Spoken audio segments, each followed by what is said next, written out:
Voilà, bonjour à tous. Bonjour. Bienvenue sur ce webinaire. On va attendre encore quelques secondes que tout le monde se connecte, que tous les participants se connectent. Et donc, bonjour à tous, bienvenue sur ce webinaire qui va parler des garanties et des sûretés, donc jouir le bailleur.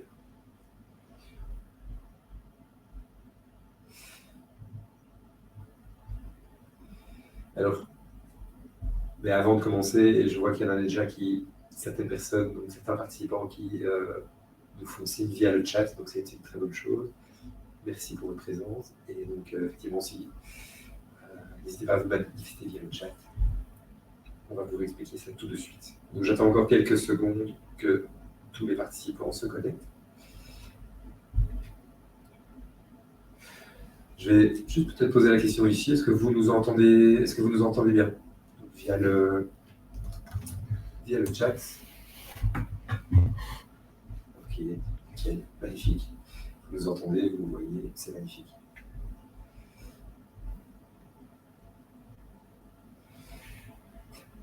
Eh bien, écoutez, voilà, on va tout doucement débuter. Il est 18h01. Et donc, merci encore d'être présent à ce webinaire qui va durer entre 45 minutes et 1 heure, en fonction un peu des questions et de l'interaction qu'on aura avec tous les participants ici.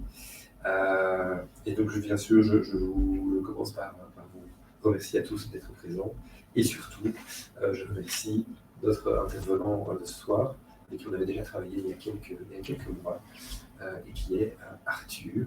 Bonjour Arthur, et bienvenue. Peux-tu te présenter à toute l'Assemblée ici présente? Donc bonjour Corentin, bonjour à tous. Alors donc moi je m'appelle Arthur Growers et je suis avocat au sein du cabinet Scoops où je pratique principalement le droit du bail et de la construction. Ok, super. Effectivement, aujourd'hui tu vas intervenir en tant qu'expert dans ces différents sujets qui nécessitent une certaine expertise légale, et donc tu vas pouvoir nous aider à mieux comprendre ces différents sujets. Moi, je suis Corentin, pour ceux qui ne me connaissent pas encore, et je suis responsable chez Souvin de l'équipe client, donc autant la partie support que la partie nouveaux clients, vente de nouveaux clients. Et donc, avant de commencer, peut-être juste un rappel sur la façon dont fonctionne ici la plateforme que nous utilisons pour ce webinaire. La plateforme s'appelle Livestorm. Et vous voyez en bas à droite de votre écran différents menus qui vous permettent d'interagir de différentes manières. Tout d'abord, vous avez le chat tout en bas à droite, que certains ont déjà utilisé ici au début du webinaire. Et utilisez ce chat pour faire vos remarques, poser vos questions.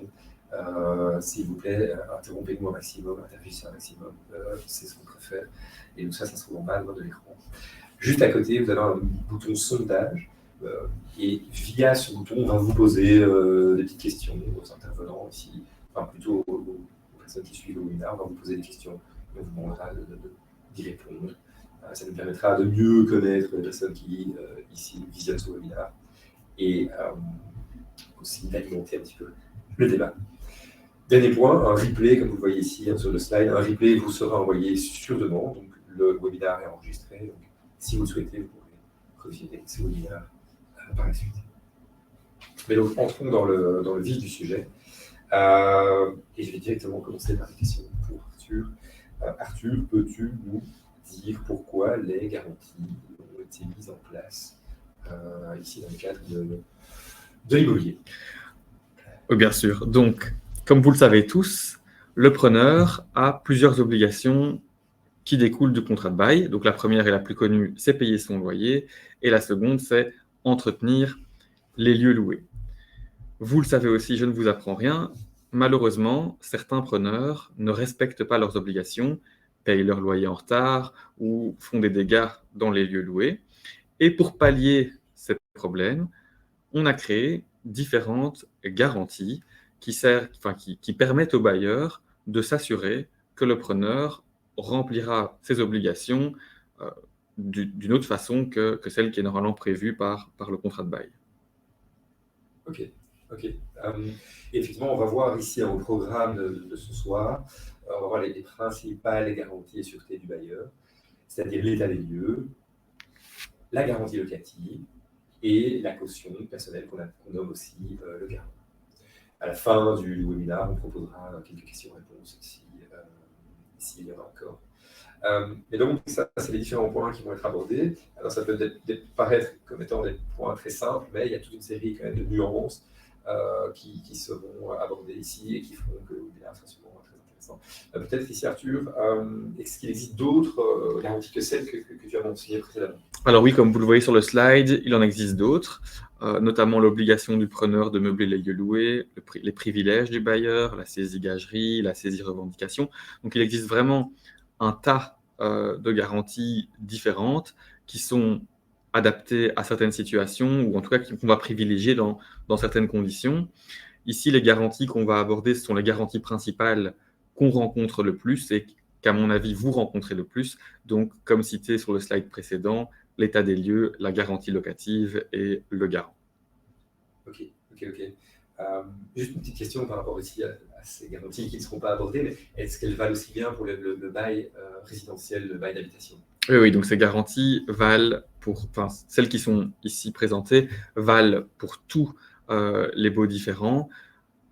On peut vraiment prévoir ce qu'on veut dans les contrats de baux, si ce n'est justement pour les baux d'habitation où il y a certaines restrictions qu'on verra au fil de ce webinaire. Ok, super.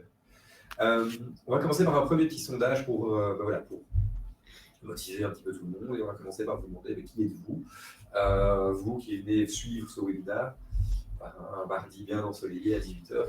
Qu'est-ce qui fait que vous êtes ici? Est-ce que vous pourriez, donc en bas à droite de l'écran, vous avez un sondage. Et est-ce que s'il vous plaît, vous pourriez participer à ce petit sondage?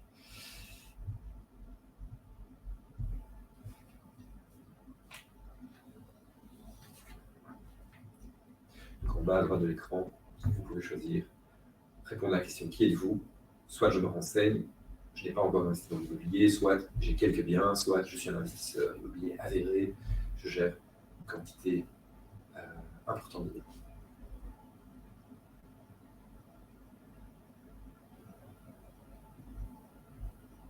Ok, donc on voit qu'on a une majorité de personnes qui sont là, qui ont quelques biens en gestion. On a une autre moitié en fait qui sont des investisseurs avérés. Donc voilà, ici vraiment on est plutôt entre connaisseurs, des personnes qui ont de l'expérience et qui ont déjà été confrontées aux problématiques qu'on va aborder ce soir. Donc ça, c'est super intéressant. Super, merci beaucoup à tous d'avoir participé à ce petit sondage. Deuxième petit sondage auquel vous pouvez directement répondre. Quel type de baux avez-vous principalement? Quel type de baux gérez-vous principalement? Du résidentiel ou étudiant? Pardon, du bail d'habitation, Arthur, je sais que tu es sur le bail d'habitation ou étudiant, ou des baux commerciaux, ou bien bureaux en gare, entrepôt. On se doute bien ici des réponses, mais chez Smoovin, une partie importante de nos interlocuteurs gèrent principalement du bail d'habitation ou étudiant, et dans une moindre mesure commerciaux, comme on voit ici, bureaux en gare, entrepôt aussi. Mais c'est vrai qu'on a quand même l'essentiel d'interlocuteurs qui gèrent du bail d'habitation. Super. Merci encore d'avoir répondu à ce sondage. Et on va directement donc rentrer dans le vif du sujet. Petit rappel peut-être sur l'état des lieux. Tout le monde le sait ici, mais je vais introduire un peu le sujet. L'état des lieux, c'est vraiment une photographie à l'instant T de l'état d'un bien. Et donc, il y a quand même plusieurs types d'état des lieux qui dépendent un peu du moment où ceux-ci sont créés, sont mis en place. Est-ce que tu peux, Arthur, nous en dire? Oui, donc on distingue bien 3 types d'état des lieux. Donc le premier est le plus important, l'état des lieux d'entrée, qui se fait normalement qui se fait au moment de la remise des clés entre les mains du preneur. On a ensuite l'état des lieux de sortie, qui lui se fait au moment où le preneur restitue les clés au bailleur.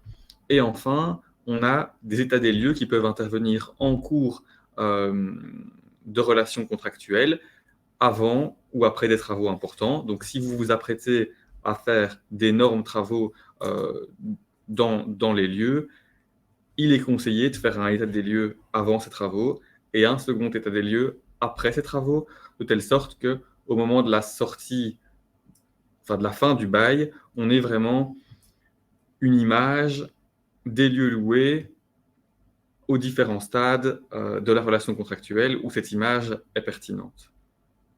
Ok, ok. Et Arthur, peux-tu nous donner quelques pistes? Si on veut qu'un état des lieux soit vraiment fait de manière optimale, qu'est-ce qu'il faut garder en tête?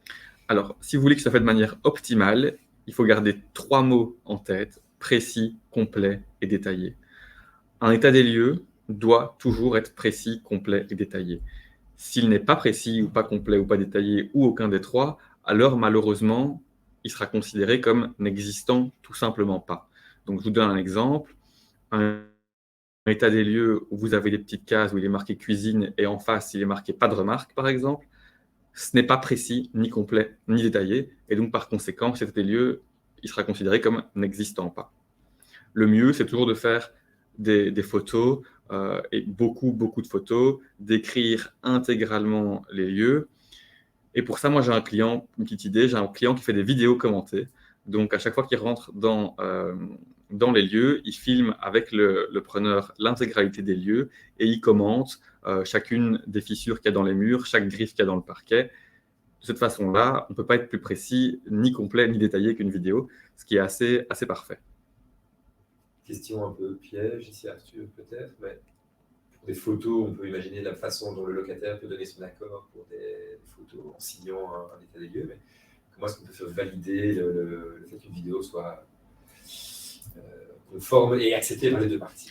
Alors pour la vidéo, ce qui est assez simple, c'est que quand le preneur est là au moment de la vidéo, forcément, il est là et on le voit sur la vidéo. Et en plus, il commente, donc on l'entend. Donc c'est assez efficace pour l'opposer au preneur.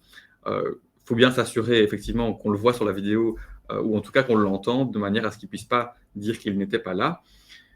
Mais de manière générale, il y a quand même rarement des contestations sur des vidéos. Je veux dire, une vidéo qui filme une griffe, a priori, ça ne ment pas. Ok, super. Très, très intéressant. Ok, super. On va passer ici de nouveau à un sondage ici pour nos participants. Comment faites-vous vos états des lieux? Soit est-ce que vous utilisez un modèle d'état des lieux que vous trouvez sur Internet? Est-ce que vous faites appel à un expert? Ou est-ce que tout simplement vous ne faites pas d'état des lieux? On vous laisse répondre.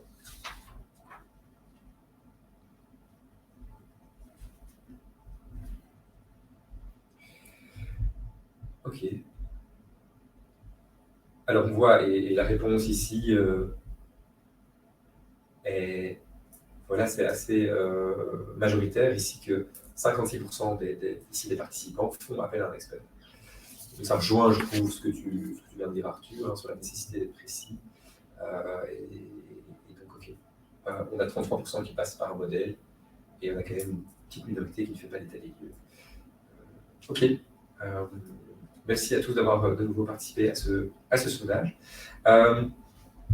Et donc, question suivante, justement par rapport à cet expert, est-ce que l'état des lieux doit-il d'office être réalisé par un expert? Que se passe-t-il si le propriétaire ne passe pas par cette étape-là? Alors, non, on n'est pas obligé de passer par un expert, mais je conseille vivement de passer par un expert. Alors, je vois ici qu'il y a certains répondants qui le font avec un modèle trouvé sur Internet. C'est déjà beaucoup mieux que de ne pas en faire du tout. Malheureusement, s'il ne répond pas aux conditions précises, complètes et détaillées, ça sert un peu à rien. Ce qui est assez sympa avec les experts, c'est qu'eux, ils connaissent leur métier, ils savent comment il faut le faire, et je n'ai jamais vu un état des lieux rédigé par un expert qui n'était pas précis, complet et détaillé. Donc, c'est quand même vachement important. Si on veut un état des lieux, autant le faire correctement, et pour s'assurer qu'il est fait correctement, rien de tel que de demander à un expert. Alors, je vois ici que Margot, dans le chat, nous demande quelle est la fourchette de prix pour un état des lieux. Alors, ça dépend, mais globalement, en région wallonne, ceux que j'ai vus se situaient aux alentours des 200-250 euros environ. Donc, si vous avez un expert qui vous demande 500 euros, n'allez pas chez lui, allez chez un autre. Mais c'est plus ou moins cette fourchette-là. Donc voilà. J'espère avoir répondu à ta question, Margot. Ok. Je ne sais pas s'il y a d'autres questions par rapport à ce point. Ok. À quoi faut-il faire attention? Moi, j'ai une question. Oui, Arthur, à quoi faut-il faire attention lorsqu'on demande à un expert? Est-ce que certains éléments doivent nous inquiéter et nous rassurer? Donc, l'expert, il doit vraiment être indépendant et impartial. Donc, si vous, j'imagine que je m'adresse principalement à des bailleurs, si vous, en tant que bailleur, le preneur vous propose un expert qui bizarrement a le même nom de famille que lui, ne prenez pas cet expert-là parce qu'il faut absolument qu'il soit indépendant et impartial et qu'il soit à même de vraiment réaliser une expertise objective en prenant en compte tant les éléments positifs que négatifs qui se trouvent dans le bien. Donc, il ne s'agit pas de faire uniquement une liste des fissures qui se trouvent dans le parquet, mais également le dire quand la hotte est en bon état, quand la cuisinière est en bon état. C'est assez important pour la suite des événements. Donc vraiment, faites attention, l'expert doit être indépendant et impartial. Et c'est d'ailleurs pour encourager cette indépendance et cette impartialité qu'on conseille de payer l'expert par moitié pour chacune des parties. Parce que si maintenant le bailleur paye toujours le même expert, à la fin, on peut se douter que cet expert ne sera plus spécialement indépendant et impartial parce qu'il aura tout intérêt à faire plaisir au bailleur pour pouvoir avoir d'autres états des lieux à dresser. Donc, on essaye quand même de toujours faire 50-50-50 au niveau du paiement de l'expert, justement pour garantir cette indépendance et cette impartialité. D'ailleurs, si un expert n'est pas indépendant et impartial, il y a de grandes chances que son état des lieux ne soit pas pris en compte par un juge, étant donné que l'expert manque aux qualités qui sont requises. Ok. Mais donc ça signifie qu'au début du contrat, au début du bail, le locataire doit payer la moitié du coût de l'expertise. Et est-ce qu'il est obligé de le faire? Peut-il refuser?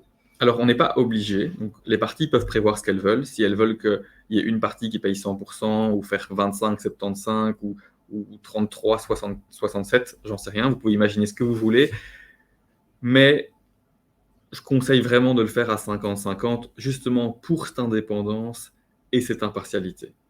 Et puis, si dès le départ, votre preneur s'oppose déjà à payer un expert, donc une centaine d'euros, c'est de mauvais augure pour la suite, ça risque d'être un preneur qui va poser des problèmes. Ok. Peut-il refuser de faire un état des lieux? Peut-il refuser l'état des lieux? Alors, on ne peut pas refuser l'état des lieux, parce que l'état des lieux est prévu par le Code civil, et c'est un droit des deux parties d'obtenir un état des lieux. Si les deux parties sont d'accord pour ne pas en faire, alors ce n'est pas grave, on n'en fait pas. Mais si une des deux parties veut faire un état des lieux, il va falloir passer par un état des lieux. Et donc, le Code civil prévoit, enfin le Code civil ou le décret habitation en région wallonne ou l'ordonnance, enfin le Code bruxellois du logement à Bruxelles, prévoit des modalités en cas de désaccord des parties. Donc, si les parties ne sont pas d'accord, soit sur le nom de l'expert, soit sur le mode d'état des lieux, donc amiable ou par expert, soit sur la répartition du coût de l'expertise, etc., il y a un recours qui est prévu devant le juge de paix territorialement compétent. Donc, on peut saisir par requête. Une requête, c'est 22 euros, donc c'est à la portée de tous. Et pour demander à l'expert de désigner, enfin, pour demander au juge de paix, pardon, de désigner un expert, de décider qui payera combien d'euros, et enfin, de forcer l'expertise judiciaire. Parce que si on va devant le juge, on ne pourra pas procéder à un état des lieux amiable, on passera d'office par un expert parce que le juge ne se dépassera pas lui-même, donc il va envoyer quelqu'un et ce quelqu'un, ce sera un expert. Donc, si maintenant les parties sont d'accord pour un état des lieux, mais qu'une veut avec expert et l'autre sans expert, en pratique, ce sera d'office celle qui veut avec expert qui gagnera parce que le juge de paix désignera d'office un expert et en principe, le juge de paix décidera que chacune des parties paye 50% de la somme. J'ai une question par rapport au paiement de l'expert. Cette règle, voilà, le fait qu'il faille payer 50-50 pour le paiement de l'expertise, j'imagine donc ça doit se retrouver dans le bail. Ça doit être un des articles du bail. Alors, souvent, c'est prévu dans le contrat de bail. Après, ce n'est pas obligatoire d'être prévu dans le contrat de bail. Ça peut être prévu soit par un SMS, soit par ce qu'on veut. Ce n'est pas un élément essentiel du contrat de bail, c'est vraiment un élément accessoire, donc il ne doit pas être prévu là-dedans. Et ce qui arrive assez souvent aussi, c'est que ce soit prévu dans la convention d'expertise ou dans le devis de l'expert ou dans l'état des lieux. Enfin, ça peut être prévu ailleurs que dans le bail, ça, il n'y a pas de souci. Mais par souci de clarté, mettez-le dans le bail, c'est gratuit et ça va très vite. Et au moins, il n'y aura plus de discussion après.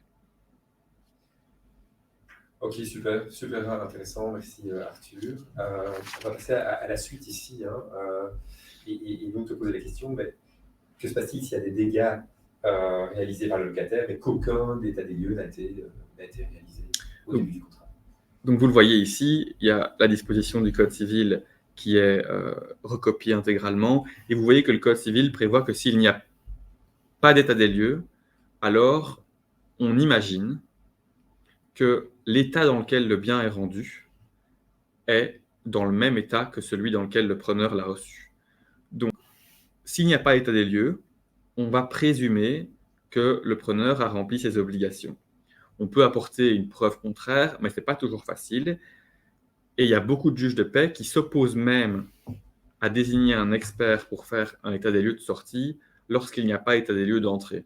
Donc c'est pour ça que c'est primordial de faire un état des lieux d'entrée, parce que si vous n'en faites pas, il y a de grandes chances que ce ne soit pas possible de réclamer des indemnisations pour les dégâts locatifs. Ok.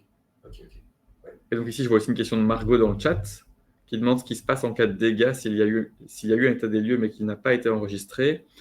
Alors, en matière de bail d'habitation, l'enregistrement est obligatoire pour les états des lieux, mais ça n'a pas beaucoup d'impact, enfin le caractère enregistré ou non état des lieux n'a pas d'impact sur les conséquences qui y sont attachées. Donc, c'est-à-dire que qu'il soit enregistré ou qu'il ne soit pas enregistré, si on voit grâce à l'état des lieux qu'il y a eu des dégâts, finalement, peu importe le caractère enregistré ou non, ça suffira comme base pour pouvoir réclamer une indemnisation. Ok, ça c'est une info importante parce qu'on entend souvent, oui, non, le bail n'est pas enregistré, mais il ne vaut rien. Pardon, l'état des lieux n'est pas enregistré, il ne vaut rien. C'est pas le cas. Oui, mais ce n'est pas le cas.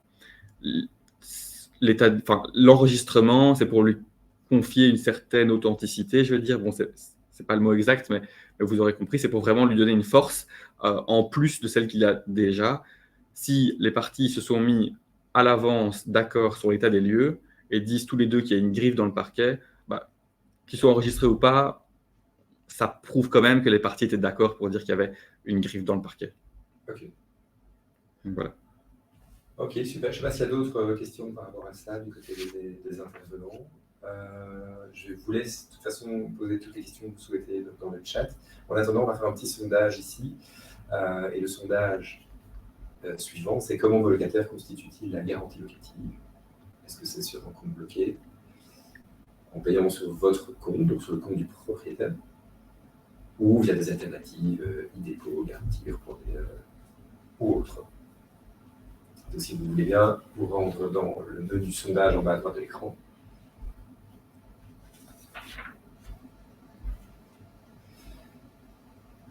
Alors pour l'instant, on voit que la majorité des garanties locatives se font via un compte en banque bloqué. Il y en a quand même 30%, donc presque 1 sur 3, qui se fait via le compte bancaire directement du propriétaire, sur le compte bancaire du propriétaire. C'est un sujet qu'on va aborder tout de suite. Et puis, une moindre partie passe par des alternatives, e-dépôt, garantie.be. Ok, merci beaucoup à tous d'avoir participé. Et donc, la garantie locative, juste petit rappel, c'est un montant bloqué par le locataire durant toute la durée du bail et qui permet au propriétaire d'être indemnisé.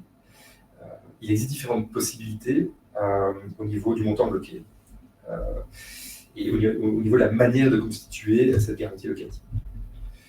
Arthur, peux-tu nous en dire plus sur ces différentes formules pour constituer une garantie locative et ces différents montants aussi?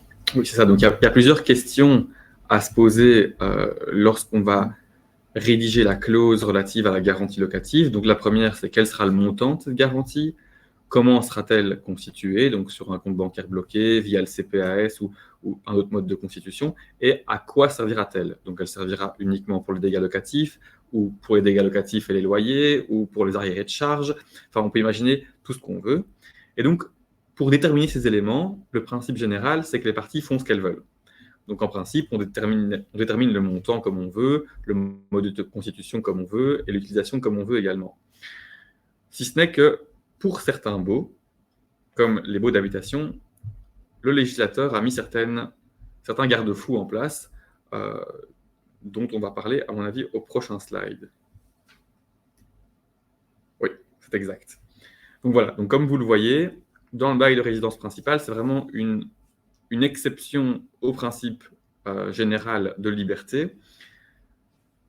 En fonction de la région dans laquelle vous êtes situé, le montant de la garantie locative est limité à 2 ou 3 mois de loyer. Donc en Flandre, c'est toujours limité à 3 mois de loyer. À partir du 1er juin 2023 en Wallonie, ce sera toujours limité à 2 mois de loyer. Et à Bruxelles, ça dépend du mode de constitution. Donc les 3 modes acceptés pour le bail d'habitation, c'est le compte individualisé au nom du preneur. Donc ça, c'est un compte bancaire bloqué au nom du preneur. La garantie bancaire progressive. Donc ça, c'est un contrat conclu avec la banque qui permet aux locataires de constituer progressivement la garantie locative. Et enfin, la garantie bancaire CPAS qui se fait par une demande au CPAS.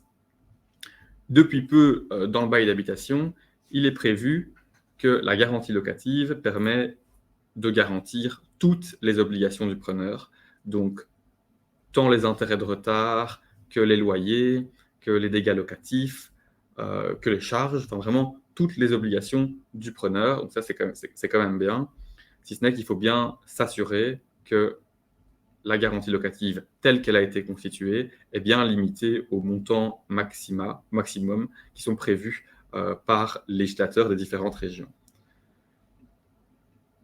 Et donc, pour rappel, par contre, vous voyez bien qu'il n'y a aucun mode de constitution prévu par la loi qui autorise à constituer la garantie locative directement sur le compte du bailleur.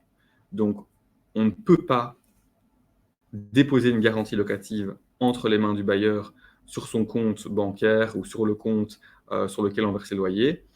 C'est illégal. Et pour pallier à cette pratique en fait, qui est assez répandue, donc on voit ici aussi dans le sondage qu'il y a 2 personnes qui ont dit que leur locataire constituait la garantie locative sur le compte du bailleur. Ce qui se passe, c'est que pour éviter ça, il est prévu que le bailleur sera redevable d'intérêts envers le preneur. Donc, ces intérêts sont définis en fonction des marchés financiers. Donc, je peux vous dire qu'en ce moment, ils sont assez élevés. Donc, il faut absolument éviter, en tant que bailleur, d'avoir la garantie locative sur son propre compte bancaire.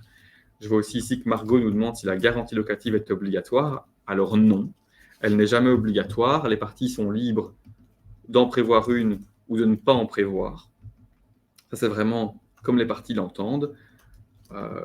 Donc voilà. Après, je vous conseille d'en avoir une parce que ça permet parfois d'échapper à des situations de preneurs qui sont insolvables. Donc la garantie locative, c'est vraiment important, même si ce n'est pas obligatoire. Ok, Arthur. Super intéressant, merci beaucoup.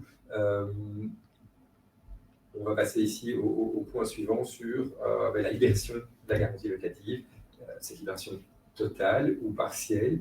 Voilà, est-ce que tu peux nous en dire plus s'il y a eu des dégâts, par exemple, et comment ça va se passer? C'est ça. Donc, la libération de la garantie locative, elle ne peut intervenir qu'à la fin du bail. Vraiment qu'à la fin, au moment où on remet les clés. Donc, il n'est pas possible de prévoir, par exemple, en cours de contrat de bail, que vous allez prélever un mois de loyer sur la garantie locative, même si c'est avec l'accord du preneur. Ce n'est pas possible, ce n'est pas légal, on ne peut pas faire ça. Donc, cette libération, elle ne peut intervenir qu'à la fin du bail. Cette libération, elle peut aussi être totale ou partielle, comme on le voit sur le slide. En principe, la libération sera toujours totale, mais pas toujours totalement à charge de la même partie. Donc, s'il y a 1 000 € de dégâts locatifs et que les parties sont d'accord sur le montant de ces dégâts locatifs et que la garantie a été constituée pour 2 500 € par exemple, on peut prévoir que cette garantie sera libérée à concurrence de 1 500 € pour le preneur et 1 000 € pour le bailleur pour les dégâts locatifs. Tout à fait possible. Ces garanties locatives, elles génèrent souvent des intérêts aussi, et ces intérêts sont en principe pour le preneur. Donc voilà, comme ça vous le savez, il y a des intérêts qui seront générés et ils seront pour le preneur. Les intérêts qui sont générés sur le compte du bailleur, si la garantie est sur le compte du bailleur, devront également être rendus au preneur. Donc, pour fixer le montant de la garantie locative qui sera restitué, il faut faire un état finalement des obligations du preneur. Donc, tant regarder si tous les loyers ont été payés, si toutes les charges ont été payées, si l'indexation a été payée et s'il y a des dégâts locatifs. Donc ça, les dégâts locatifs, c'est comme on l'a dit au début, c'est grâce à un état des lieux. Et pour rappel, si vous n'avez pas état des lieux, malheureusement, il y a très peu de chances d'obtenir des indemnisations pour les dégâts locatifs. Ok, super. Merci Arthur. Je ne sais pas s'il y a des questions par rapport à ce point-là. Donc intéressant. Ah, attends, il y a une petite question. Oui. Qu'est-ce que cela implique de ne pas respecter la loi pour le type de garantie locative, par exemple paiement sur le compte du bailleur? Si des dégâts ou arriérés sont avérés, c'est évidemment facile pour le bailleur de se servir. Alors oui, effectivement, c'est plus facile de se servir comme cela, mais en principe, si c'est un bail d'habitation, la garantie locative constituée de manière illégale est nulle et doit être restituée intégralement au preneur, et en plus de ça, elle doit être majorée d'intérêt.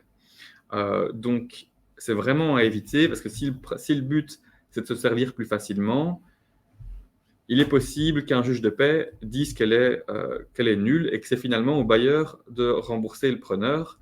Ce n'est pas vraiment ce qu'on veut, donc j'espère avoir répondu à ta question. Merci Olivier pour cette question. Ouais, et enfin, j'aimerais quand même revenir sur ce qui se passe en cas de désaccord sur la garantie locative. Donc, les parties peuvent être en désaccord, soit sur le montant des dégâts locatifs, sur même l'existence de certains dégâts locatifs, sur le montant du loyer, etc. Alors, comme pour tout le reste, il y a un recours qui est prévu devant le juge de paix, et le juge de paix fixera lui-même le montant de la garantie locative qui doit être restitué au bailleur et le montant qui doit être restitué au preneur. Ok, super. Super Arthur. Je ne sais pas si tu as d'autres questions par rapport ici à la libération totale ou partielle de la garantie locative.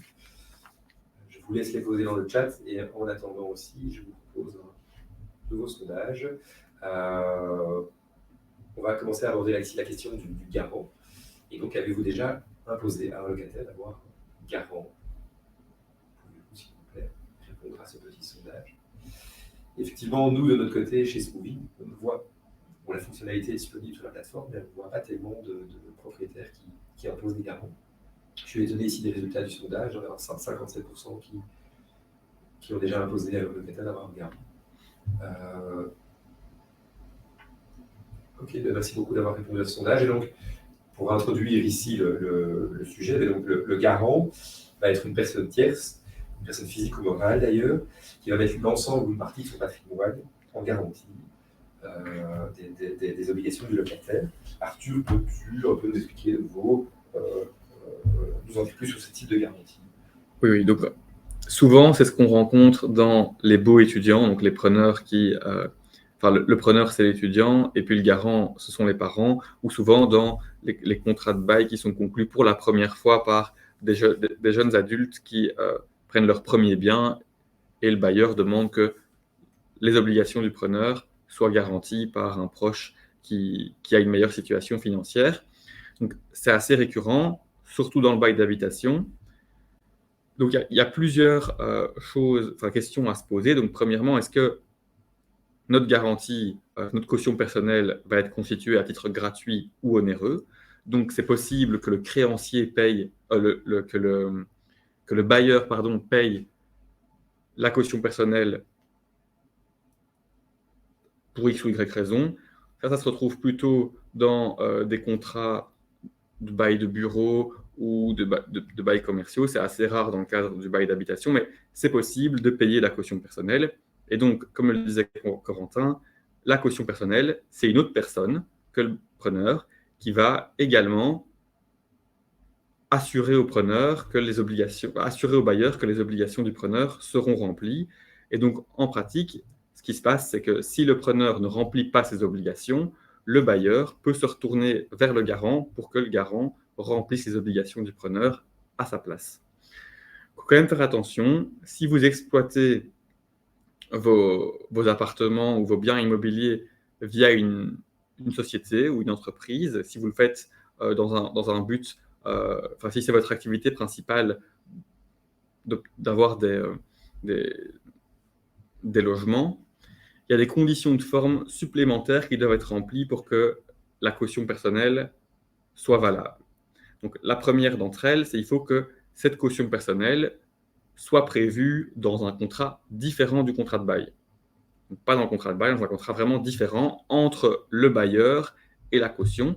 Et il faut également que la caution rédige à la main, enfin recopie à la main certaines dispositions du Code civil, notamment avec le plafond de ses obligations, par exemple pour maximum 10 000 euros. Vraiment qu'il y ait beaucoup de choses qui soient écrites à la main. Et donc, il faut faire extrêmement attention quand on prévoit une caution personnelle.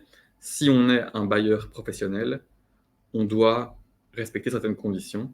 Donc ça, il faut vraiment y faire attention, sinon la caution personnelle servira tout simplement à rien.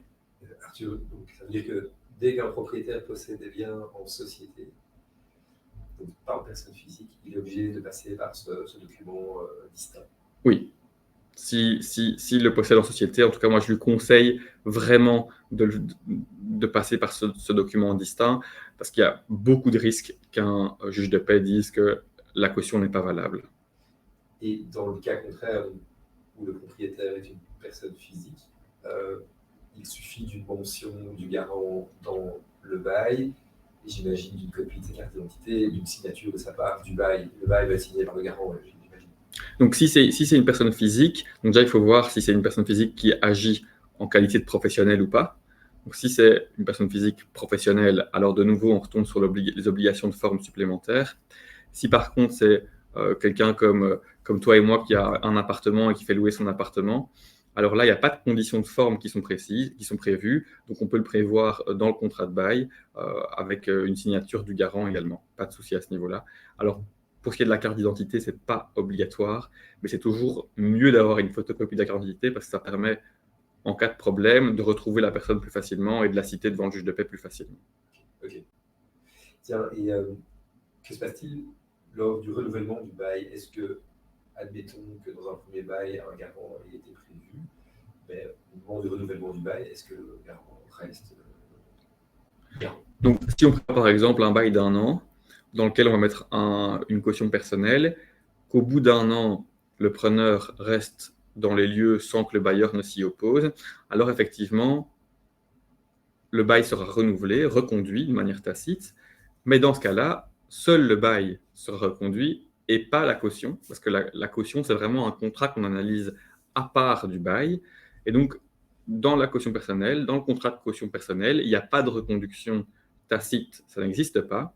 Donc, quand le bail est reconduit, il faut soit faire un avenant au contrat de bail avec la caution pour lui dire que ses engagements sont également prolongés, ou alors la caution est simplement perdue. Donc, ce qui peut être assez problématique et assez surprenant, notamment dans les baux d'1 an, parce que les baux d'1 an, on a tendance un peu à laisser le preneur et à oublier que le bail est reconduit automatiquement et à estimer que la caution est toujours tenue aussi, mais ce n'est pas le cas. Dès qu'on dépasse le terme contractuel du bail, la caution n'est plus tenue. Attention par contre que si les manquements qui existent, enfin les manquements qui sont constatés, sont antérieurs au terme du bail, alors la caution est tenue pour ces manquements-là. Donc imaginons le bail finit en décembre 2022, qu'après le preneur reste dedans, tous les loyers non payés antérieurs à décembre 2022, la caution sera tenue, même si on se retrouve devant le juge de paix en juin 2023. Ça, il n'y a pas de souci. C'est ça, tu mentionnais tout à l'heure le bail étudiant, enfin en tout cas pour les étudiants qui signent souvent des baux de 1 an avec des parents comme garants, dans le cas de renouvellement, la deuxième année, il n'y aura plus de garant. Il n'y aura plus de garant, sauf si les parties se mettent autour de la table, discutent et signent un nouveau contrat pour dire qu'il y a de nouveau un garant. Donc voilà. Okay. Je vois qu'il y a une question. On arrive tout doucement au terme ici du webinaire, donc on a terminé pour le contenu. Donc Annie qui est en train de poser une question. N'hésitez pas donc tous à utiliser le chat pour profiter de la présence ici d'Arthur pour poser des questions.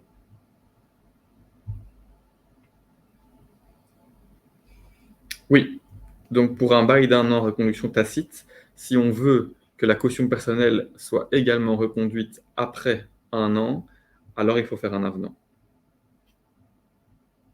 C'est assez logique, en fait. Parce que quand la caution signe le contrat, elle ne s'engage que pour 1 an. Et elle, c'est pas, entre guillemets, c'est pas de sa faute si les parties, le preneur et le bailleur se sont mis d'accord pour reconduire le bail. Elle n'est pas liée par ça, sauf si elle a été impliquée dans la décision et qu'on lui fait signer un nouveau contrat. Ok, Olivier est en train de taper les questions.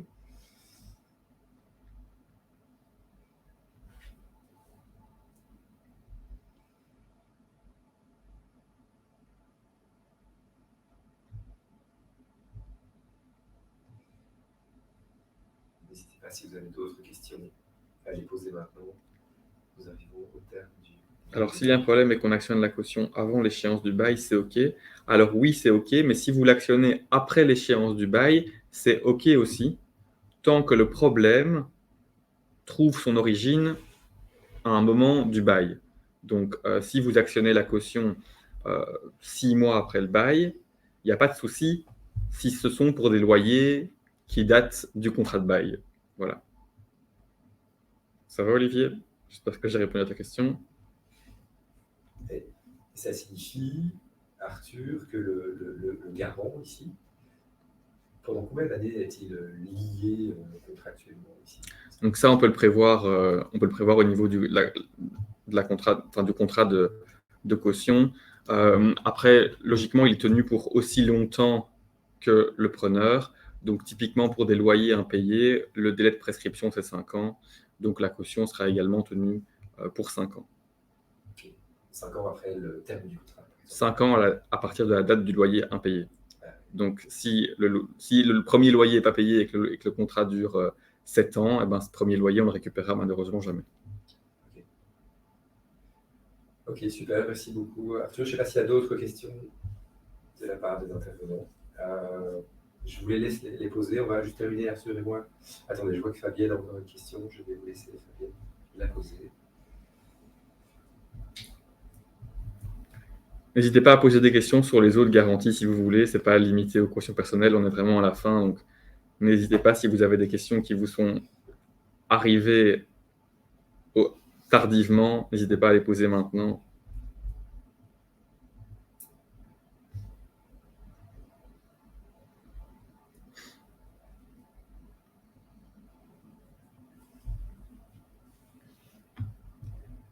Oui, alors oui, donc est-ce qu'il existe des modèles de caution personnelle? Oui, il en existe, il y en a beaucoup sur Internet. Après, malheureusement, quand on trouve des modèles sur Internet, il y a des bons modèles et il y a des mauvais modèles. Il y a des modèles belges, des modèles français, des modèles québécois. Donc, il faut vraiment faire attention à ce sur quoi on tombe. Donc, n'hésitez pas à trouver un modèle et à vous renseigner auprès de quelqu'un qui s'y connaît pour savoir si le modèle est correct ou pas. Mais il y a des modèles.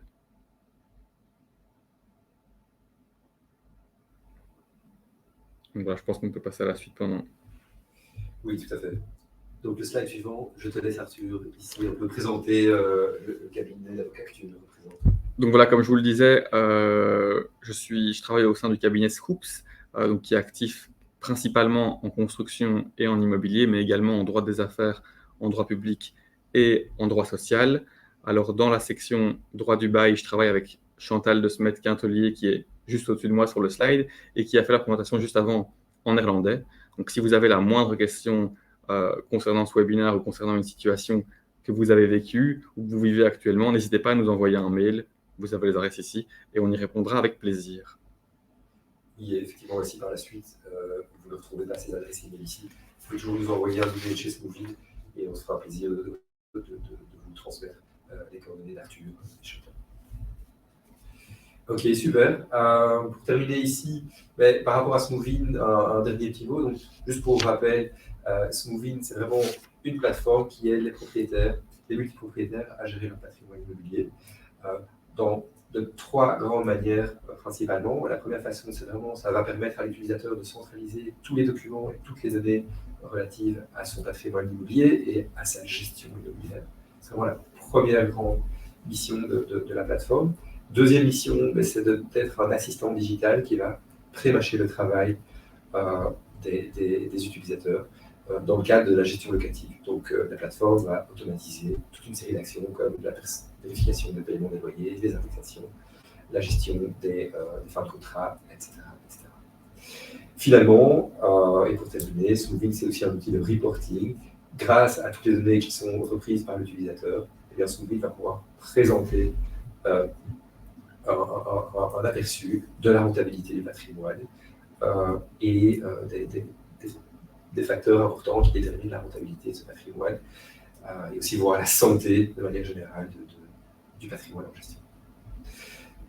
Au nom de toute l'équipe Smoothwin, on souhaite vraiment vous remercier d'avoir participé à ce webinaire. Si vous avez d'autres questions, vous n'hésitez surtout pas à nous contacter par mail, via le chat de Smoothwin. On se fera vraiment un grand plaisir de vous répondre. Et on vous souhaite une excellente soirée ensoleillée et à très bientôt. Merci beaucoup à tous. Merci à tous. Avec plaisir. Bonjour.